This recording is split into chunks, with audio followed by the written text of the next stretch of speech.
जैसे ही औरत सुपरमार्केट से बाहर निकलने वाली थी, अचानक ना जाने कहां से आई एक गोली ने उसकी बाजू को छलनी कर दिया, मगर वहां कोई नहीं था।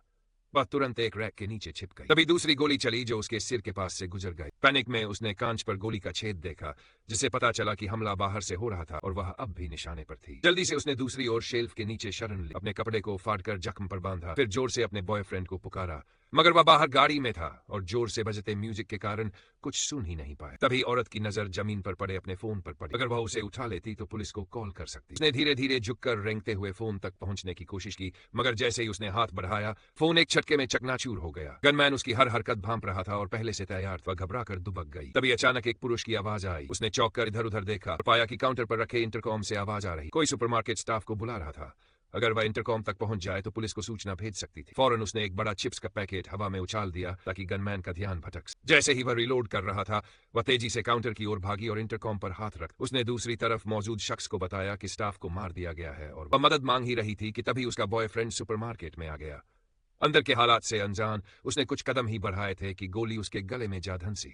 औरत ये देख सहम गई, मगर कुछ करने की हिम्मत ना हुई। उसका बॉयफ्रेंड जमीन पर गिरा, जान धीरे धीरे निकलने लगी और फिर एक और गोली चली। अब वह खत्म हो चुका था यह देखकर औरत दहाड़ मारकर रोने लगी। कुछ देर बाद खुद को संभाला और इंटरकॉम पर दोबारा मदद मांगी। दूसरी ओर के व्यक्ति ने उसे भरोसा दिया कि पुलिस 5 मिनट में। लेकिन जब उसने अपने बॉय के बारे में बताया तो दूसरी तरफ का आदमी अचानक हंस पड़ा। वह और कोई नहीं बल्कि वही शूटर था। वह उसे बस खेल खेल में उम्मीद और डर के बीच जुला रहा था। लेकिन तभी औरत को दीवार पर इलेक्ट्रिक स्विच दिखा। तेजी से वह रैक को डाल की तरह खींचती हुई वहां पहुंची और लाइट बंद कर दी। अब पूरे सुपरमार्केट में घना अंधेरा छा गया, जिससे उसे थोड़ी सुरक्षा मिली।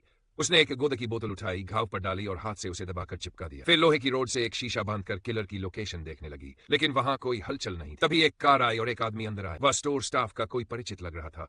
औरत ने उसे बताया कि स्टाफ मर चुका है और शूटर अब भी पास है। फिर पूछा कि क्या उसके पास फोन है, मगर वह बोला कि फोन कार में रहे। जब उसने स्टाफ की लाश देखी तो रोने लगा। औरत को यह अजीब लगा, आखिर शूटर ने इसे जिंदा क्यों छोड़ा? क्या ये वही कातिल था?